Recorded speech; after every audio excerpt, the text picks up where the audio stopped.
자, 답 확인해 봅시다. 43쪽. 43쪽에. 자, 우리 제막매가 했었지, 그치? 이거는 갈래가 뭐라고요? 향가. 제막내가 향가. 향가라고. 19체 향가. 여기서 알맞지 않은 것은 4번. 4번. 절망적인 게 아니고 재회에 대한 소망으로 종교적으로 슬픔 뭐하고 있다 했어?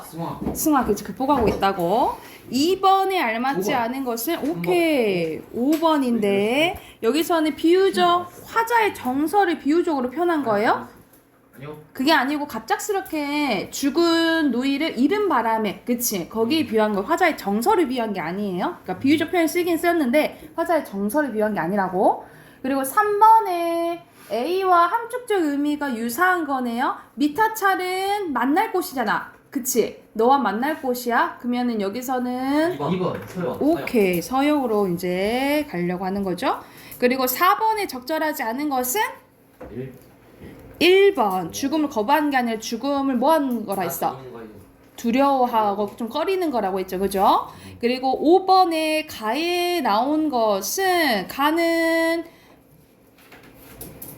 기다리는 거잖아. 뭘 기다려? 다시 만나기를 기다리는 거죠, 그쵸? 그러면 이 단어를 통해서 딱 알 수가 있어.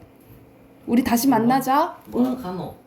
견우직녀, 그치? 5번. 다시 알게 되면서 기다리는 거지, 그치?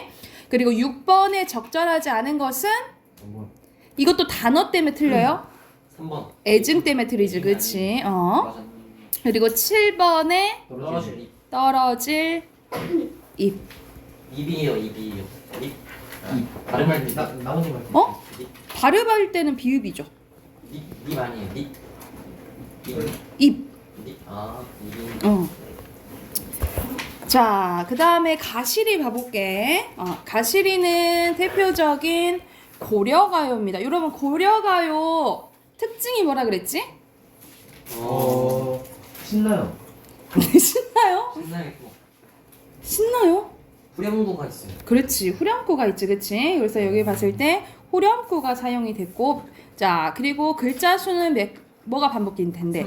3, 3, 2조의 몇 음보? 3음보. 이거 기억을 해두시면 돼요. 그리고 이렇게 후렴구가 사용돼서 이렇게 연을 구별해 주잖아요, 그치? 그래서 연을 구별해 주는 것을 분연체, 그리고 같은 말로 분장체, 그리고 분절체라고 했어요. 그래서 이러한 게 나오면 이제 고려가요다라고 힌트를 얻으시면 됩니다.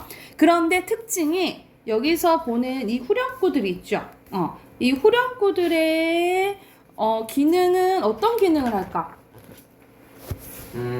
반복적인 사용어로 리듬감 형성. 그렇지, 리듬감 형성 되겠죠? 자, 리듬감 형성이 되고, 그리고 각 연마다 똑같은 게 오잖아요, 그치? 그래서 통일성을 준다라고 보시면 돼요. 근데 알아둬야 될 게 이거는 본시의 내용과 관련이 있어, 없어?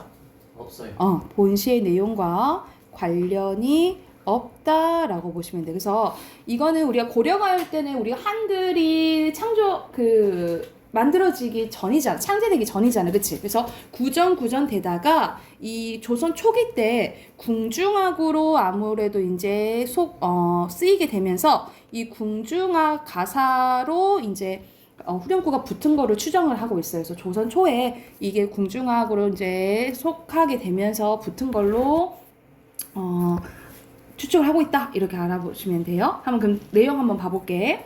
자, 가시리는 가시렵니까? 이런 뜻이라 보시면 됩니다. 그래서 가시렵니까? 버리고 가시렵니까? 그래서 무슨 구조? A, BA 구조라고 보시면 돼요. 그래서 A의 BA 구조는 당연히 뭐 형성해 주겠어? 운율 형성해 주겠죠. 그쵸? 자, 여기서 나는은 무슨 뜻이냐면 아무 의미가 없어요. 아무 의미가 없는 여음이라고 보시면 됩니다. 왜냐면 이거는 가시렵니까?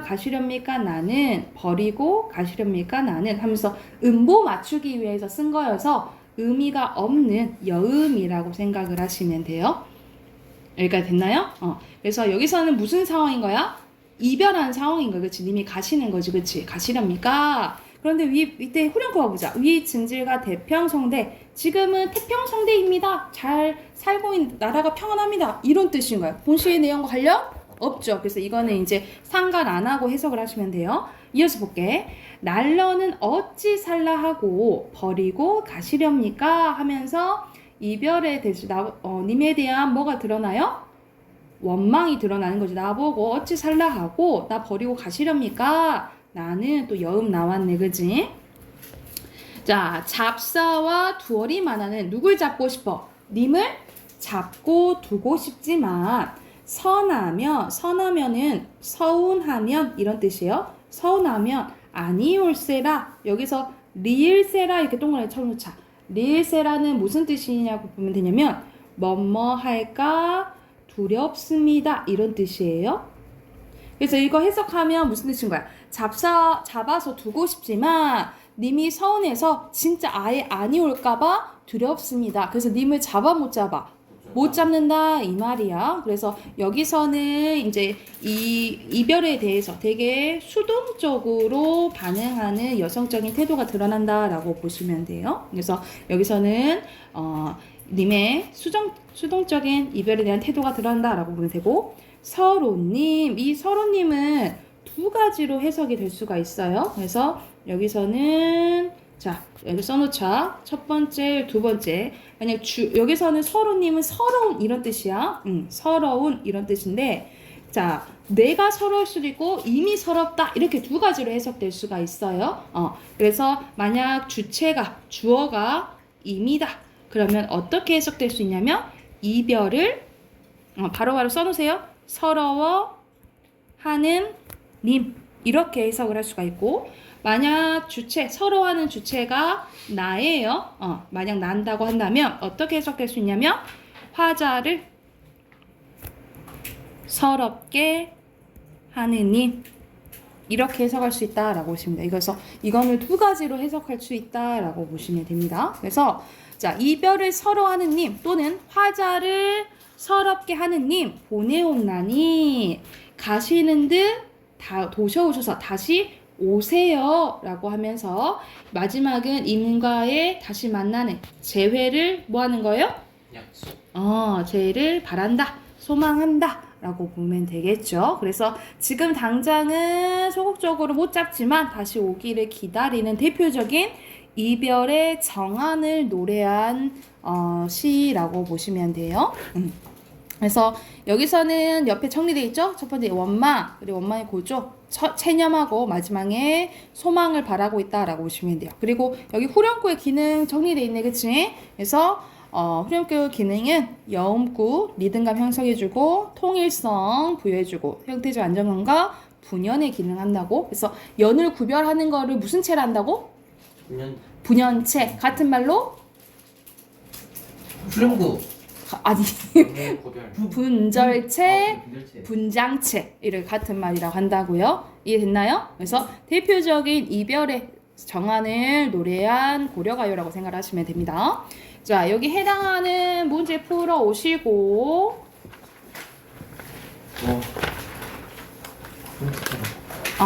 풀어 오시고 이거는 다음 시간에. 다음 시간에 아니요. 문법 하지 마요. 아직. 이거 빨리 하는 거 좋을 하는 게 좋아. 저는 사실 원했어요. 파노포. 원했어요? 네. 너무 하고 싶었어요. 이 부분은. 청산별곡. 청산별곡 봐볼게. 이것도 대표적인 뭐예요? 이거요. 고려가요인데 이거는 이별이 아니고 약간 이제 말하는 게 완전 달라요. 한번 봐볼게. 대표적인 이거는 얄리얄리성 얄리얄리알자요. 그래서 여기서는 이응과 리을이 많이 쓰였지, 그치? 이응과 리을은 공통점 무슨 소리죠? 둥그러요. 울림 소리죠, 그치? 그래서 울림 소리가 사용돼서 되게 밝고 경쾌한 느낌을 준다라고 보시면 돼요. 밝고 약간 경쾌한 느낌을 주는 효과가 있다라고 보면 돼. 그래서 한번 봐볼게요. 자, 살얼이랐다. 청산의 살얼이랐다. 여기도 뭐가 반복돼? A, B, A 구조 나와 있죠, 그쵸? 그리고 자, 살얼이 났다. 청산에 살얼이 났다. 그래서 글자 수 보면은 3, 4, 미 이렇게 반복된다라고 생각을 하시면 돼요. 그래서 여기서는 어떻게 해석되냐면 살고 싶구나, 어디에 살고 싶다 이 말이야. 청산에 살고 싶다라고 얘기를 하는 거니까 얘가 이상 쪽으로 바라는 이상, 향 뭐 이렇게라고 보면 되겠죠.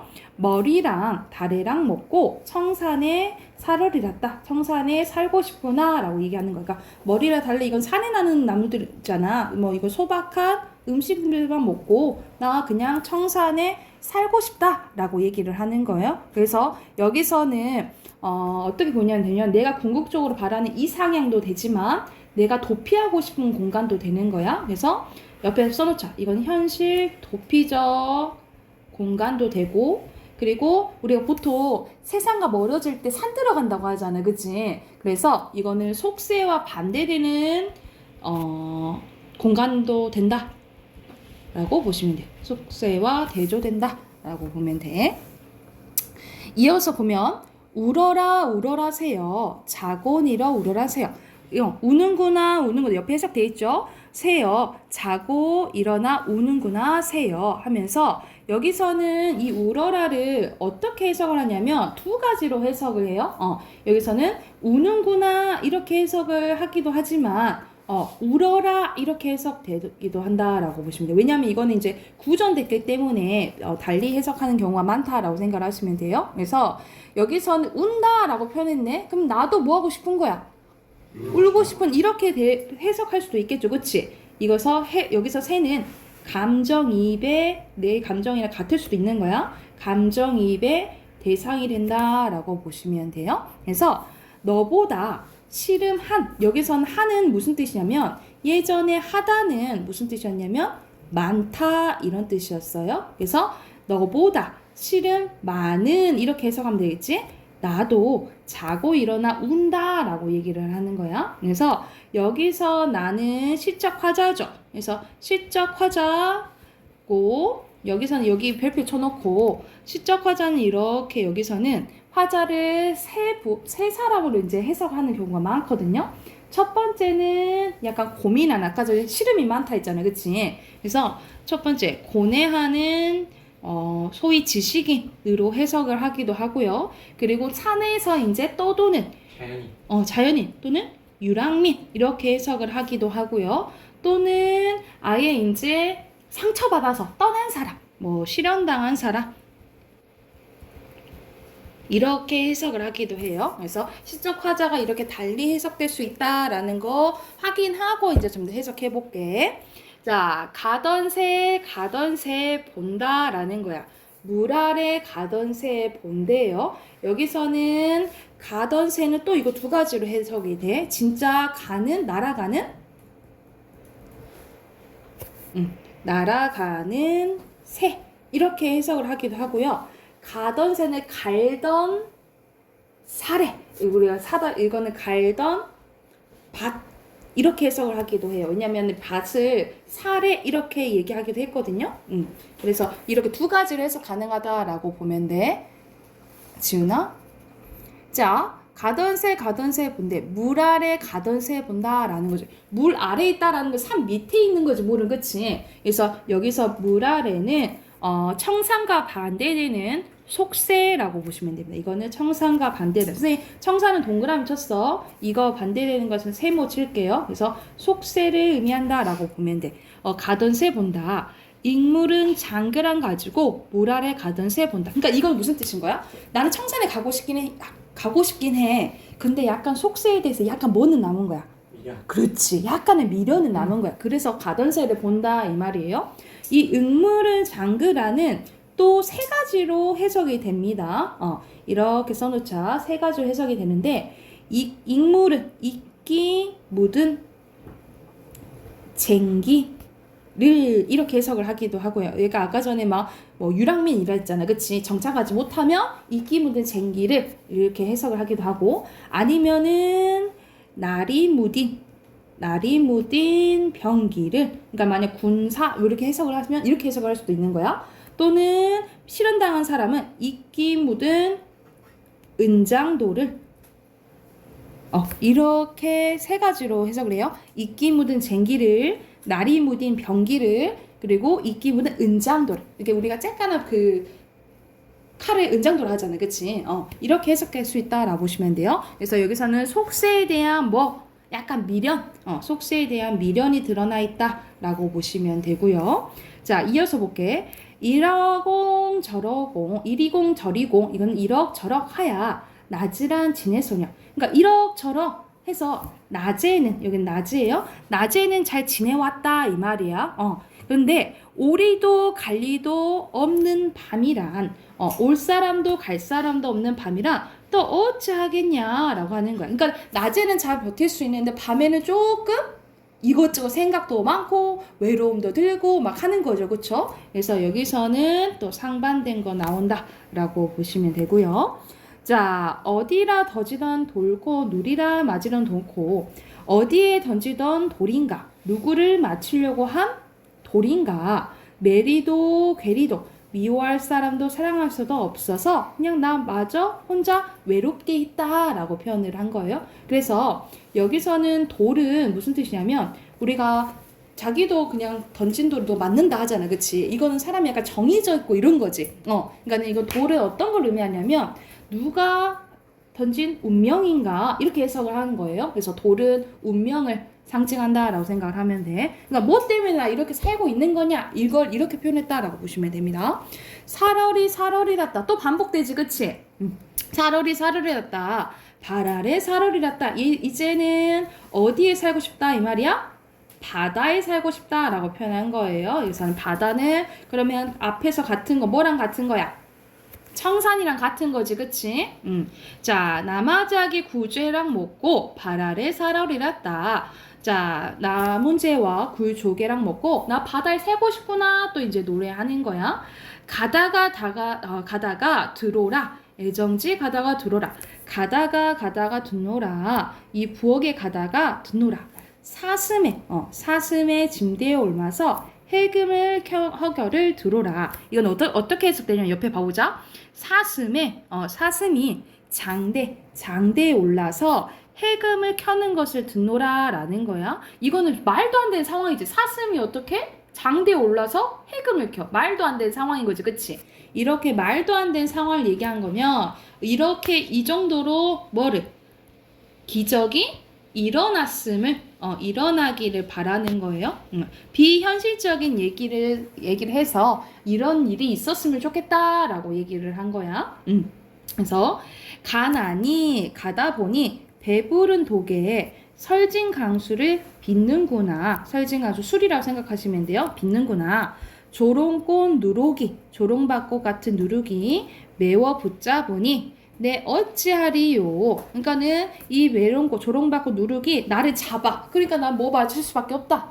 술을 마실 수밖에 없다라고 얘기한 부분이라고 보시면 됩니다. 그러니까는 이거는 통해서 약간 조금 없긴 하지. 뭔 얘기하는 거야 싶긴 한데, 자기 이제 사는 것이 힘들어서 어디에 살고 싶다. 청산이나 바다에 살고 싶다. 그것을 담은 고려가요라고 보시면 돼요. 그래서 옆에 정리된 거 봐보자. 솔민아 고개 들고.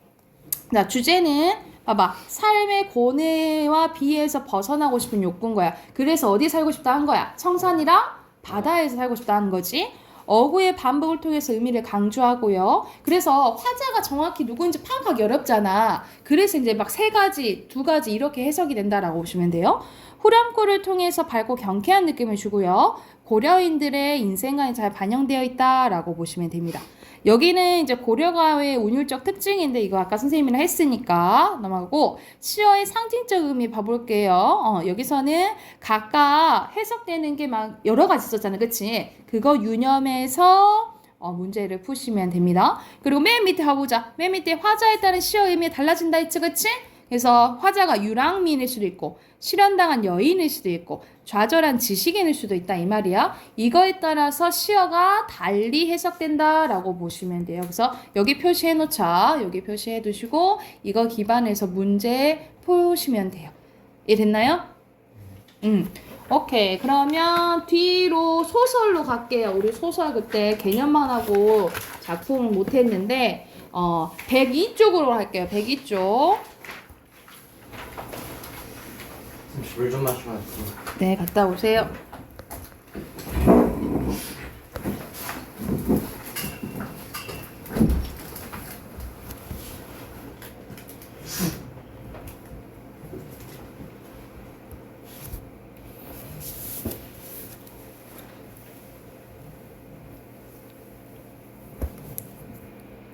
자, 허생전 한번 봐봅시다. 자, 허생전은 대표적인 이제 박지원의 이제 소설인데, 박지원은 조선 후기 때 대표적인 실학사상을 반영한 사람이라고 보시면 돼요. 이제 실학사상은 어떤 거냐면, 도움이 먼저 되고, 실질적으로 실생활에 도움이 되고 그 다음에 뭔가 도모해야 되지 않겠냐라고 얘기한 사람이라 생각하면 돼. 우리가 조선시대 보면은 무슨 사회야? 신분사회. 신분사회다. 유교사회지, 그치? 유교사회인데, 근데 유교는 여러분이 아시다시피 허례허식들이 너무 많아요. 지금 우리가 제사 지내는 것도 다 유교적인 것 때문에 그런 거잖아요, 그치? 그러니까는 너무 이제 겉부리는 게 많다 보니까 박지훈이 생각했을 중국에서 이제 실학이 들어왔는데 박지훈이 생각했을 때 예를 들어서 5,000원 있어, 여러분. 그러면 지금 배가 고파. 근데 옷 사는 게 맞겠니? 먹을 거 사 먹는 게 맞겠니? 먹을 거 사 먹어야 될 거 아니야, 그치? 그러니까는 먼저 배부르고 우리가 먼저 의식주가 다 된 다음에 그 다음에 뭐 사회적 제도라든지 그런 것들을 만들어줘야 된다. 먼저 실생활에 필요한 걸 해야 된다라고 얘기한 사람이라고 생각하시면 돼요. 그래서 이 부분을 기반으로 그러니까 실학 사상이 반영되어 있는 작품 중에 하나라고 생각을 하시면 됩니다. 자, 여기서 허생이라는 사람이 나와요. 한번 봐볼게. 자, 허생은 묵적골에서 살았는데 이 묵적골은 못 사는 동네라고 생각하시면 돼요. 그래서 허생은 양반이지만 돈이 없어서 우리가 예전에 보면은 양반은 다 돈 있고 잘 살고 이런 줄 알잖아요, 그치? 근데 조선 후기 때 되면은 신분제가 동요가 돼요. 그래서 가난한 양반이 생기고 그리고 부자인 평민들이 생기는 거지, 그치? 이 상황에서 곧장 남산 밑에 닿으면 몸을 위해 오래된 은행나무가 서 있고 은행나무를 향하여 사리문이 열렸는데 두억한 초가는 비바람이 막지 못할 정도였대. 이만큼 이제 가난한 삶을 알 수가 있는 거죠. 그러나 허생은 글 읽기만 좋아하고 그의 처가 남의 바느질품을 팔아서 입에 풀칠을 해야 됐다라는 거야. 자, 하루는 그 처가 몹시 배가 고파서 울음 섞인 목소리를 말했대.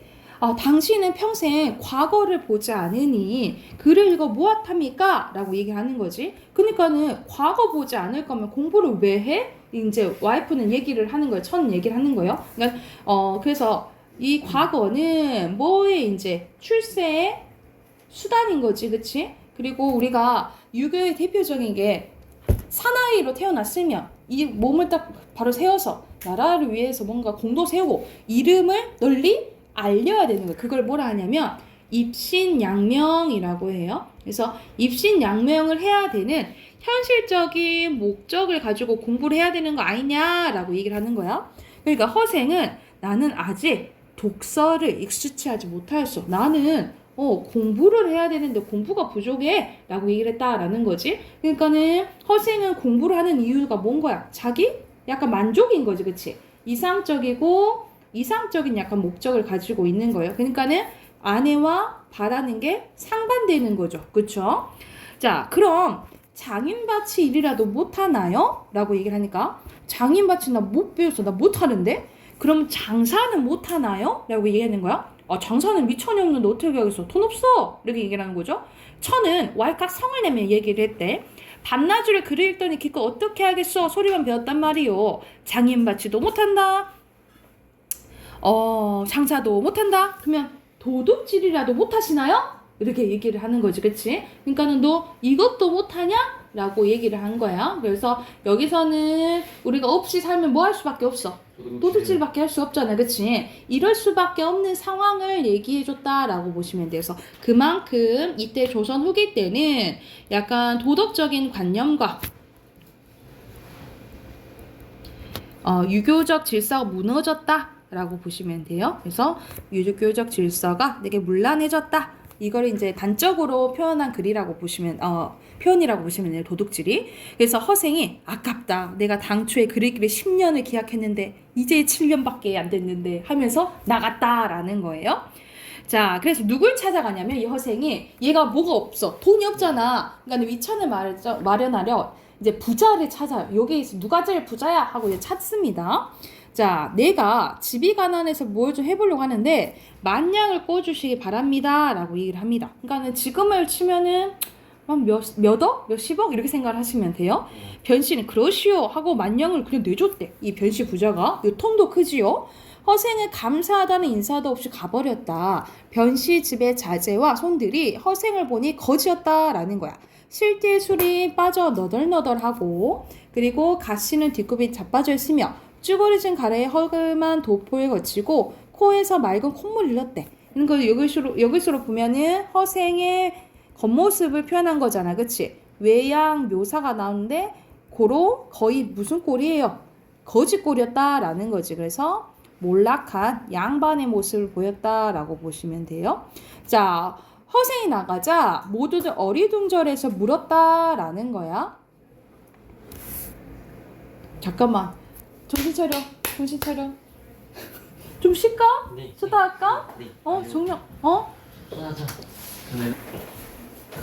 자, 이어서 봅시다. 그래서 이거 이제 그냥 변씨한테 돈을 빌리고 이제 호련이 이제 고맙단 말도 안 하고 가버린 거예요. 그래서 가족이 저희를 아시나요? 모르지. 아니 하루아침에 평생 누군지도 알지 못하는 사람에게 만냥을 그냥 내던져 버리고 성명도 묻지 않니 대체 무슨 영문이신가요? 하니까 변씨가 뭐라 얘기하냐면 이건 너희들이 알 바 아니다. 완전 카리스마 장렬이죠. 네, 대체로 나에게 무엇을 빌리러 온 사람 의뢰 자기 뜻 대단히 선전하고 신용도 자랑하면서 비굴한 빛이 얼굴에 나타나고 말은 중언부언 했던 말 또 하고 하는 게 마련인데 그런데 형색은 허술하지만 말이 간단하고 눈을 오만하게 뜨며 얼굴에 부끄러운 기색이 없는 것으로 보아 재물이 없어도 스스로 만족할 수 있는 사람이다 라고 얘기를 한 거죠. 그러니까 이 사람이 어떤 사람인지를 판단한 거지. 그 사람을 해보겠다는 일이 작은 일이 아닐 것 같아서 나 또한 그를 시험해 보려고 하는 거다. 안 주면 모르되 이양 만냥을 주는 바에 성명물어 무엇을 하겠느냐? 라고 이제 이렇게 얘기를 하는 거죠. 그러니까는 되게 이 사람도 약간 되게 호탕하고 대범하고 이런 사람인 거지. 그치?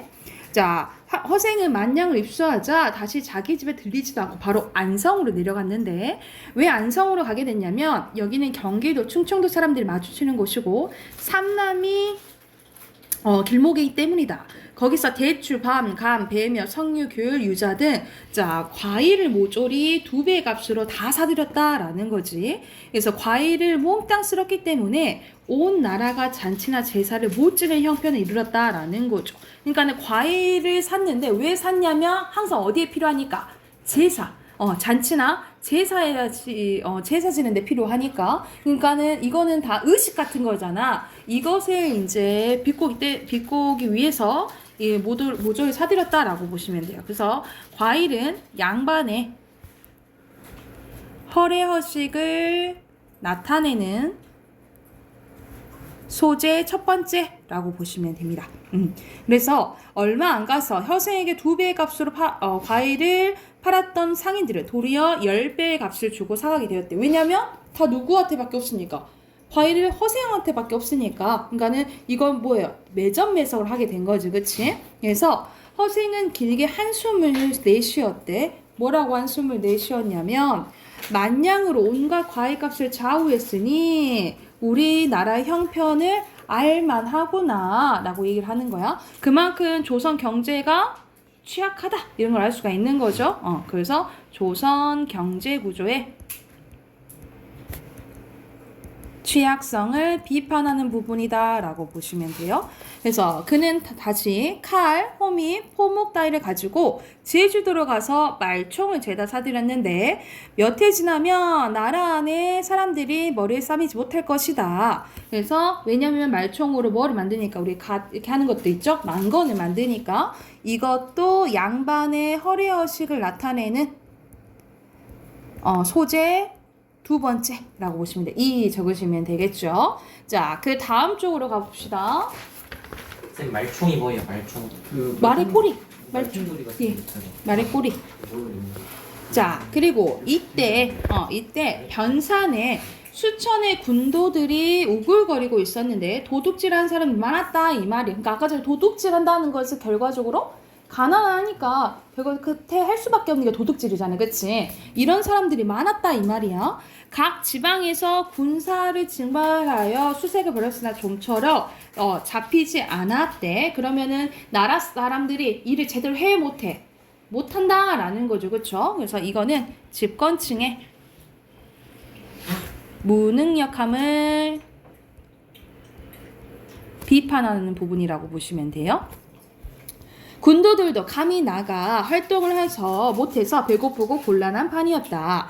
허생이 군도의 산채를 찾아가서 우두머리를 달랬는데 1,000명이 1,000냥을 빼앗아 와서 나누면 하나가 앞에 얼마씩 돌아가죠? 일은 한 냥이죠. 모두가 아내가 있어? 없어. 논밭은 있어?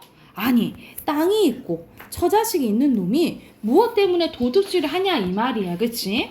아, 정말 그렇다면 왜 아내를 얻고 집을 짓고 소를 사서 논밭을 갈고 지내려 하지 않는가? 그러면 도둑놈 소리를 안 듣고 살면서 집에는 부부의 낙이 있을 것이오. 돌아다녀도 잡힐까 걱정 않고 길에 의식 요족을 누릴 텐데 이렇게 얘기하는데 난 사실상 이거 말하는 허생이 너무 웃겼어. 그럼 자기는 돈 벌어서 아내랑 화목하고 그렇게 지내야지 그러지 않았잖아. 그치?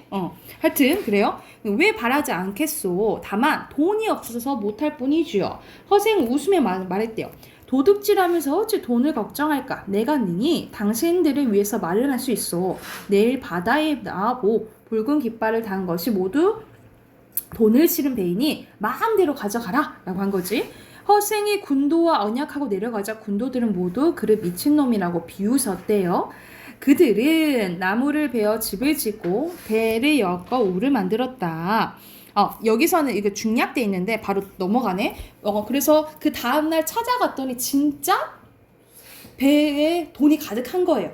그래가지고 여기서 그럼 나를 따를 사람 따라라 해가지고 이 도둑들을 데리고 어디로 가냐면 섬으로 데려갑니다. 섬으로 가서 아내들과 가족들과 같이 이제 농사 짓고 잘 살 수 있도록 이제 만들어줘요. 그래서 이 상황인 거야.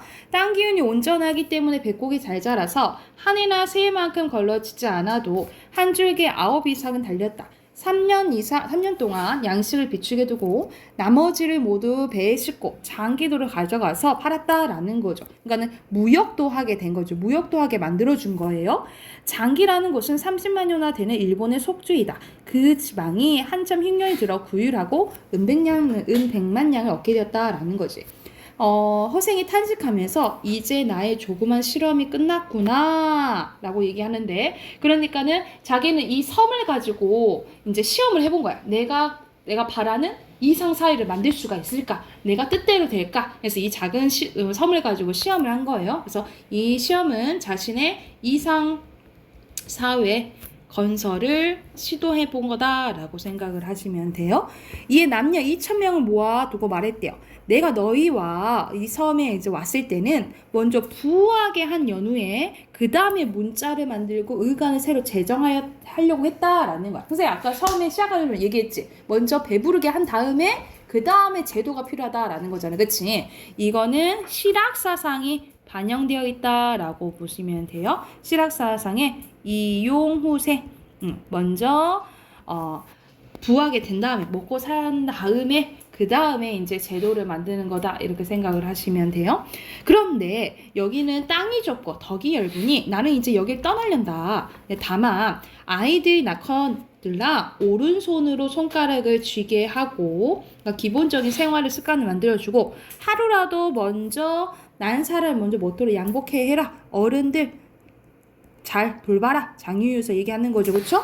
다른 배들은 모조리 불사르면서 가지 않으면 오는 이도 없으렸다 하면서 돈 50만 냥을 바다 가운데 던지며 바다가 마르면 주워갈 사람이 있겠지. 100만 냥은 우리나라에서 용납할 곳이 없거늘 하물며 이런 작은 섬에는 이렇게 많은 돈이 필요 없다 하고 버린 거예요.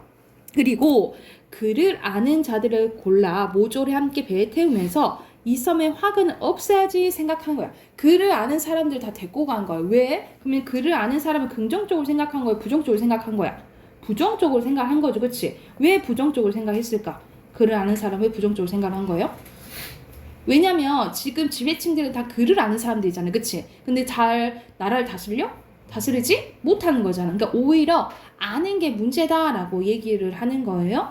그래서 여기서 알 수 있는 거, 아는 것이 평이고 오히려 아는 게 문제가 생길 수 있다. 관련된 한자성어 써놓을게요. 식자 우환이에요. 이렇게 아는 것이 걱정을 만든다. 이런 거라고 생각하시면 됩니다.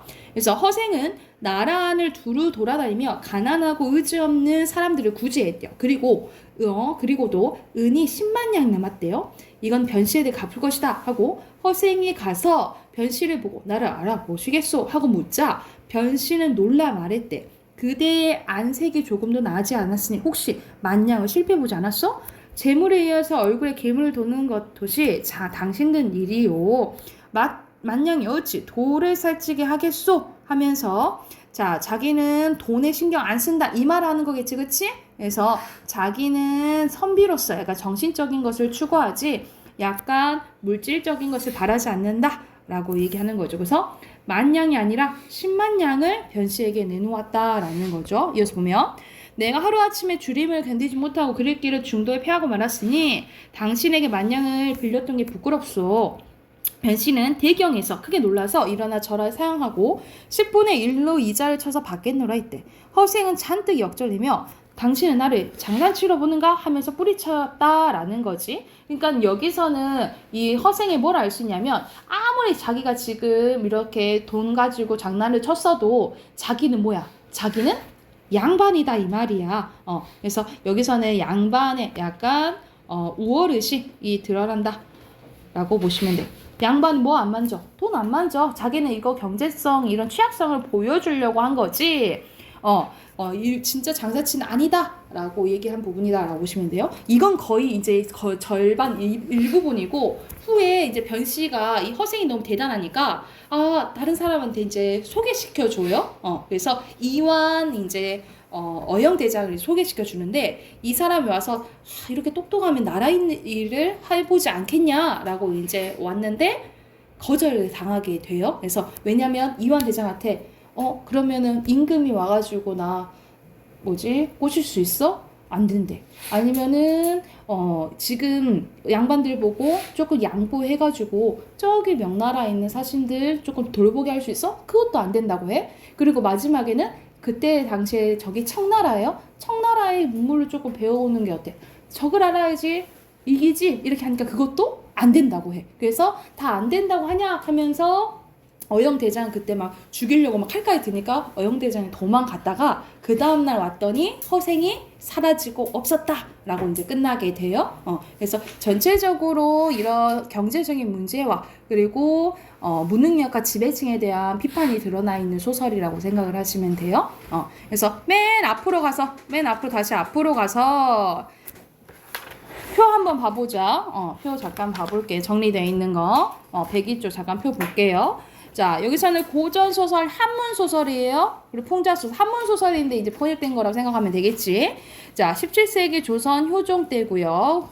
주제는 무능한 지배층에 대한 비판, 현실에 대한 선비의 각성과 개혁, 실천, 촉구가 주제가 되겠고요. 실학사상이 반영되어 있다 했죠. 그쵸? 그리고 인물과의 주로 대화를 통해서 주제가 드러나고 그리고 고전소설의 전형적인 특징인 행복한 결말에서 벗어나서 마지막에 허생이 사라지고 없었다라고 끝난다 했잖아요. 그치? 미완의 결말의 구조를 취한다 라고 보시면 돼요. 네? 납치된 거 아니로 떠났지. 그래서 이렇게 끝나고 되고 옆에 이제 만점 노트에 대해서 다 이제 정리되어 있으니까 그 정리된 거 보시면서 문제 풀어 오시면 돼요. 됐나요? 우리 뒤로 넘겨 봅시다. 어디 피시냐면 156쪽 펴세요. 무거워인가? 와.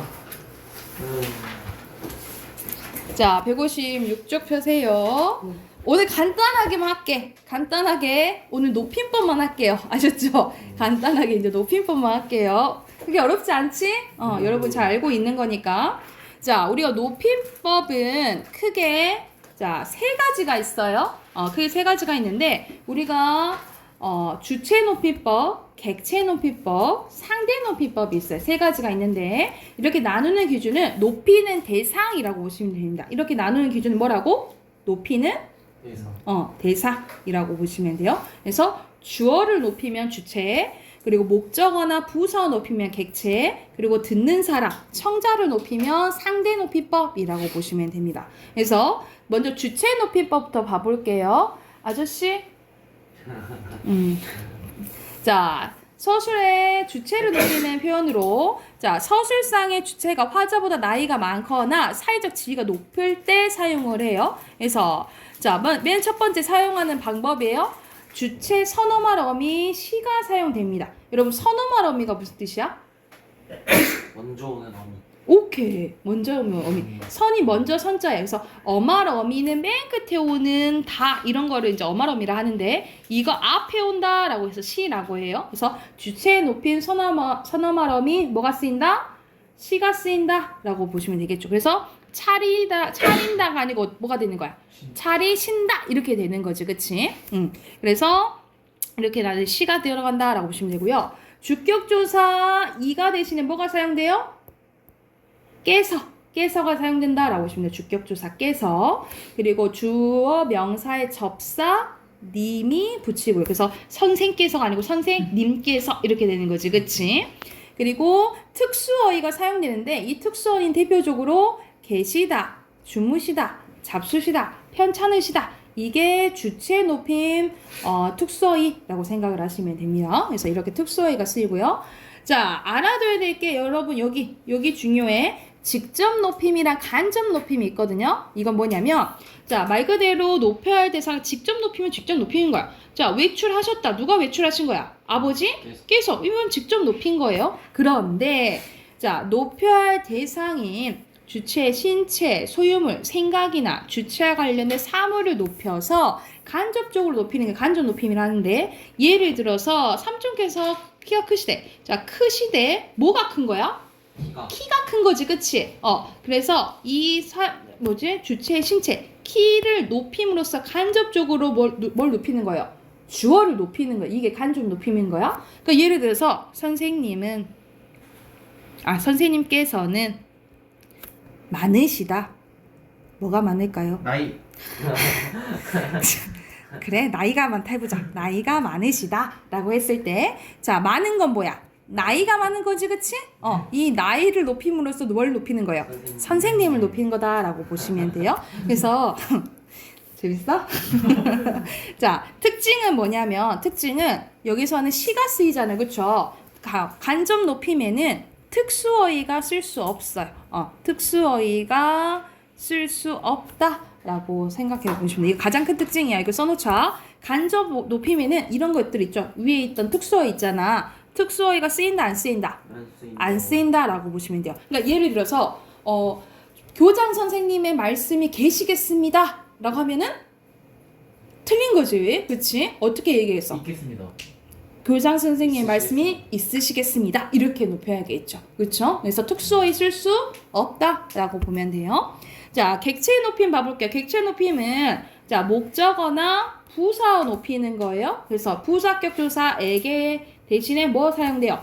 깨 사용돼요. 깨가 사용되고 이거 여기서 특수어휘는 네 가지밖에 없어. 그래서 외워야 돼요. 이거는 들이다, 모시다, 여쭈다, 뵙다 이거밖에 없어. 자, 그래서 들이다, 모시다, 여쭈다도 돼요. 여쭈다, 또는 배다 같은 말로 생각하면 돼. 들이다, 모시다, 여쭈다, 배다가 쓰이면 특수어휘. 객체 높임. 객체 높임, 그렇지. 객체 높임이라 생각하면 돼. 다시 들이다, 모시다, 여쭈다, 뵙다가 쓰이면 무슨 높임? 객체 높임. 이렇게 생각을 하시면 돼요. 자, 이거 끝. 이거 끝이야. 그리고 상대 높임은 청자를 이거는 높이는 것뿐만 아니라 높이거나 낮추어 표현하는 거예요. 그러니까 높임법이라서 다 높이는 것은 아니야. 낮추는 것도 있어. 그래서 청자를 높이거나 낮추어 표현하는 게 상대 높임인데 주로 종결어미를 통해서 실현이 됩니다. 종결어미는 문장을 끝내는 거야. 그래서 어떻게 나뉘어져요? 격식체와 비격식체로 나뉘어져요. 그래서 크게 보면은 격식체와 비격식인데 격식은 공식적인 상황이거나 우린 이렇게 친밀감이 조금 없을 때 쓰이고 비격식은 사적이고 친밀할 때 쓰이는 게 비격식체라고 보시면 돼요. 여러분 선생님 오늘 그만해요. 요로 끝나지 그치? 그리고 안 돼. 나는 이렇게 하죠. 이렇게 하죠. 이러면 우리는 이거는 비격식체인 거야. 왜냐면 여러분이 선생님한테 하는 것은 해요체, 선생님이 여러분한테 하는 것은 해체. 완전 반말 이렇게 생각을 하시면 돼요. 그러니까 우리 대부분 거의 다 뭘 써요? 비격식체를 쓴다라고 보시면 됩니다. 근데 여러분 안녕하십니까? 이렇게 끝나잖아. 이거는 가장 높이는 하십시오체라고 보시면 돼요. 그래서 여러분 군대 가면은 다나카 말투 쓴다 하잖아요. 그래서 선생님이 약간 남자들 그런 말투 쓸 때 약간 조금 어색하긴 했는데 지금은 괜찮아요. 그래서 예전에 같이 일하던 과학 선생님이 이게 난 선생님 다 보통 안녕하세요 하고 인사하잖아. 근데 들어올 때 항상 안녕하십니까 하고 인사 들어오는 거야. 그래서 조금 이상했거든요. 근데 이제 지금은 조금 이해가 되죠. 나도 가끔 가다가 안녕하십니까 이제 장난사람 이야기하기도 하거든요. 이건 아주 높임이라고 보시면 돼요. 아주 높임이고 그 다음에 그리하오 이거는 거의 지금은 잘 안 쓰여요. 하오체 그리하게 하게체 낮추는 거 그리고 그리해라 이건 잘 쓰이고 그러니까는 하십시오체랑 해라체랑 해체요체는 지금 거의 쓰는데 하오체랑 하게체는 잘 안 쓰이죠. 그래서 하십시오가 아주 높임 해라체가 아주 낮춤 예사는 무슨 뜻이냐면 보통 이런 뜻이에요. 보통 높임 보통 낮춤 그리고 해요체는 두루 높임 두루 낮춤 이렇게 생각하시면 돼요. 그러니까 어느 식으로 외우시면 되냐면 가장 높은 거 하십시오 하오 하게 해라 해요 해체 이렇게 외우시면 돼요. 다시 한번 가장 높은 게 뭐라고? 하십시오 하십시오 하오 하게 해라 해요 해체 이 식으로 외우시라고요. 가장 높은 거 다시 한번 하십시오 하오 하게 해라 해라 해요 해체 이렇게 외우시라고요. 됐나요? 그리고 밑에는 잘못된 표현 방법인데 높여야 할 대상을 제대로 높이지 않거나 높이지 말아야 할 대상을 높이는 경우입니다. 철수야 선생님 너 교무실로 오시래. 너무 높여 그치? 어떻게 고쳐야겠어 이거? 쳐야 돼. 오래. 오는 건 누구야? 철수니까 와라. 오라 오. 고 말씀하신 건 누구야? 선생님이지? 오라고 하셔 이렇게 하거나 아이 줄이면 어떻게 해서? 오래. 아니 오래 아니지. 오라고 하라는데 오라고 하래. 오라고 하시는데 이렇게 해야지. 오라고 말해. 이거 완전 줄여봐. 오라셔 이렇게 하면 되겠죠. 철수야 선생님 너 교무실로 오라셔 이렇게 하면 되겠지. 너 오래 이건 아니지 완전 반말이지 그치? 오라고 하셔 줄이면 오라셔 이렇게 하면 되겠죠. 그리고 사물에 대한 너무 높임 주문하신 커피가 나오셨습니다. 커피가 나오셨어요. 이건 아니겠죠? 어떻게 되겠어? 나왔습니다. 그렇지. 이거는 존댓말 할 필요가 없겠죠? 그러니까 막 그런 경우만 너무 조금 쇼핑하러 가면은 직원들이 예를 들어서 이거 물건 있어요? 그거 품절되셨습니다. 이런 경우가 있어요. 그러면 선생님이 약간 조금 거슬려. 약간 불필요한 이제 높임법이 쓰인 거죠. 그치? 자, 그러면 여기 뒤에 문제 있거든요. 문제 158쪽 가보자. 158쪽에 가서 1번부터 13번까지 푸세요. 1번부터 13번까지 푸세요.